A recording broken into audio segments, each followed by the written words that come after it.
Hello friends, तो आज के इस वीडियो में हम समान अध्ययन से संबंधित प्रश्न को लेकर आए हैं जो कि आपके एग्जाम के लिए बहुत ही ज़्यादा महत्वपूर्ण होंगे। तो आप लोग वीडियो के अंत तक बने रहिएगा। तो चलिए शुरू करते हैं। पहला प्रश्न है, विजयनगर साम्राज्य की स्थापना निम्नलिखित में से किस वर्ष में हुई थी? तो विजयनगर साम्राज्य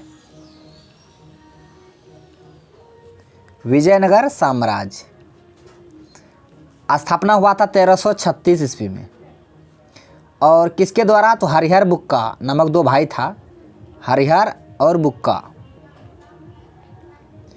हरिहर बुक्का नामक दो भाइयों ने मिलकर विजयनगर साम्राज्य की स्थापना की थी। कब? 1336 ईस्वी में। और किस नदी के किनारे? तो तुंगभद्रा नदी के किनारे। किस नदी के किनारे? तुंगभद्रा नदी के किनारे। और ये विजयनगर किस राज्य में है? तो ये कर्नाटक में है। किस राज्य में है? कर्नाटक में है। और अभी कर्नाटक का हाल ही में 31वां जिला भी बना है। कौन? विजयनगर। इस बात को आपको ध्यान में रखना है। तो इसका आंसर क्या होगा? Option C. तो 1336 में विजयनगर साम्राज्य की स्थापना हुआ था। इसका सबसे महानतम शासक था केडीआर कृष्णदेव राय, जो कि तुलु वंश के थे। तो सारे फैक्ट को आपको याद रखना, आपके एग्जाम के लिए बहुत ही ज्यादा महत्वपूर्ण होंगे। यहां से केवल इतना ही पूछेगा प्रश्न में। अब बढ़ते हैं अगले प्रश्न की ओर। प्रश्न है, कावेरी जल विवाद निम्नलिखित में से किस राज्य के बीच है? यह प्रश्न बहुत सारे एग्जामों में बहुत बार पूछा गया है। कावेरी जल विवाद, कावेरी डिस्प्यूट जो है, जल डिस्प्यूट, ये किन दो राज्यों के बीच है? ऑप्शन में दिया है तमिलनाडु आंध्र प्रदेश, तमिलनाडु कर्नाटक, कर्नाटक महाराष्ट्र और मध्य प्रदेश। अगर याद रहे कि कावेरी नदी का उद्गम स्थान किस राज्य में है तो ये प्रश्न आप बना लीजिएगा, थोड़ा माइंड लगा के, मतलब दिमाग लगा के। तो बता दें, कावेरी नदी का जो उद्गम स्थान है, यहाँ से ये भी प्रश्न पूछा गया बहुत बार, उद्गम स्थान तो ब्रह्मगिरी पहाड़ी। कावेरी नदी का उद्गम स्थान कहाँ हुआ है? ब्रह्मगिरी पहाड़ी। और ये कहाँ पे है? कर्नाटक में है। कहाँ है? कर्नाटक में है। और कावेरी नदी को दक्षिण भारत की गंगा भी कहा जाता है। दक्षिण भारत की गंगा, दक्षिण भारत की गंगा, जिस तरह उत्तर भारत की गंगा गंगा नदी को, उसी तरह दक्षिण भारत की गंगा कावेरी नदी को कहा जाता है। लेकिन यहाँ से ये भी प्रश्न पूछता है कि दक्षिणी गंगा किसे कहा जाता है? तो दक्षिणी गंगा गोदावरी नदी को कहा जाता है। और प्रायद्वीप भारत की सबसे जो बड़ी नदी है, लंबी नदी है, वो गोदावरी नदी है। दूसरा नंबर पे कृष्णा नदी। तो सारे फैक्ट को आपको याद रखना है। और ये कावेरी नदी जो है कर्नाटक के ब्रह्मगिरी पहाड़ी से निकलकर तमिलनाडु होते हुए बंगाल खाड़ी में गिर जाती है। तो ये जो डिस्प्यूट है कावेरी जल विवाद, ये दो राज्य के बीच है। कौन कौन से दो राज्य? तमिलनाडु और कर्नाटक। तो इसका आंसर ऑप्शन बी हो जाएगा। तमिलनाडु और कर्नाटक के बीच कावेरी जल विवाद है। इस प्रश्न का आंसर ऑप्शन बी हो जाएगा। आप इसे याद रखिएगा। बढ़ते हैं अगले प्रश्न की ओर।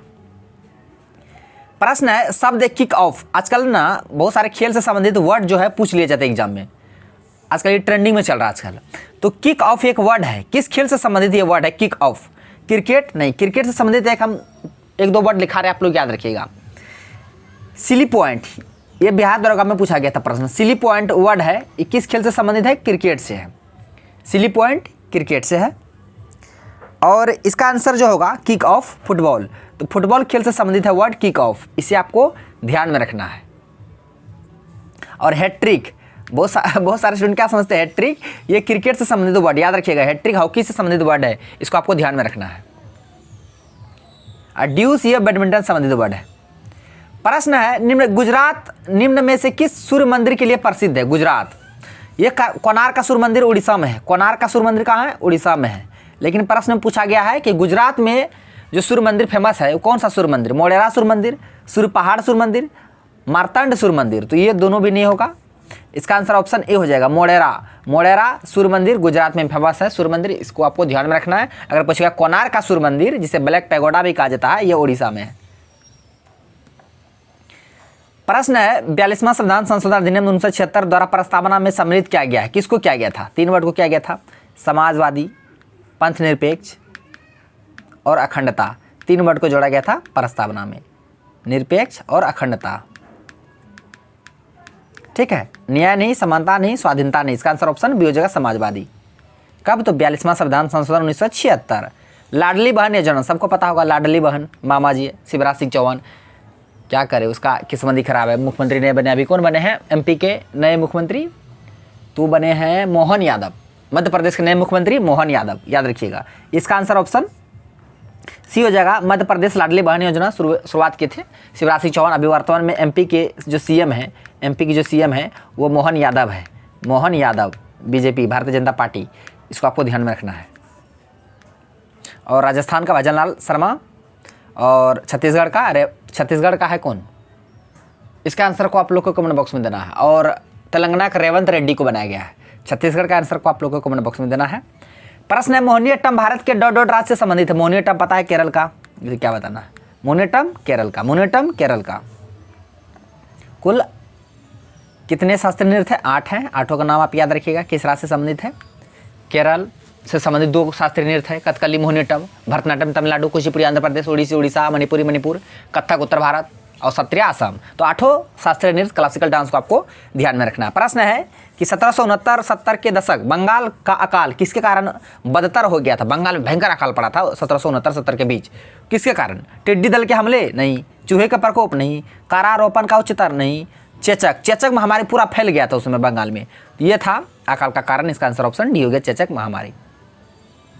प्रश्न आयकर होता है, ऑप्शन में दिया है आय पर एक वार्षिक कर, आय पर एक त्रैमासिक कर, आय पर एक मासिक कर, आय पर अर्धवार्षिक कर। अर्धवार्षिक नहीं होता, मासिक भी नहीं होता, त्रैमासिक भी नहीं होता, वार्षिक होता है अर्ली। इसका आंसर ऑप्शन ए हो जाएगा, आय पर एक वार्षिक कर होता है आयकर। प्रश्न है मिट्टी के वैज्ञानिक अध्ययन को क्या कहा जाता है? मिट्टी के अध्ययन को क्या कहा जाता है? देखिए, ऑर्निथोलॉजी पक्षियों का अध्ययन, ऑर्निथोलॉजी पक्षियों का अध्ययन, एंटोमोलॉजी कीटों का अध्ययन, एंटोमोलॉजी कीटों का अध्ययन, दोनों याद रखिएगा, दोनों बहुत बार एग्जाम पूछा गया है। और पेडोलॉजी मिट्टियों का अध्ययन। इसका आंसर ऑप्शन सी हो जाएगा। प्रश्न है पर्यावरण संरक्षण अधिनियम, यहाँ से 3 प्रश्न को याद रखना आपको। कौन कौन हम बता देते हैं, प्रश्न को सामने में रखते हैं, नहीं तो आपको दिखना भी चाहिए ना। एक पर्यावरण संरक्षण अधिनियम, और एक वन संरक्षण अधिनियम, और एक वन्यजीव संरक्षण अधिनियम। इन तीनों को आपको ध्यान में रखना है। पर्यावरण संरक्षण अधिनियम 1986, वन संरक्षण अधिनियम 1980 और वन्यजीव संरक्षण अधिनियम 1972। इन तीनों को आपको ध्यान में रखना है, आपके एग्जाम के लिए बहुत ज़्यादा महत्वपूर्ण होंगे और बहुत सारे एग्जामों में बहुत बार पूछे गए हैं। पर्यावरण संरक्षण अधिनियम, वन संरक्षण अधिनियम, वन्यजीव संरक्षण अधिनियम। तो यहाँ पे पूछा गया पर्यावरण, तो इसका आंसर ऑप्शन बी हो जाएगा 1986। अगर वन पूछता तो 80, वन्यजीव पूछता तो 72। तीनों को आपको ध्यान में रखना है।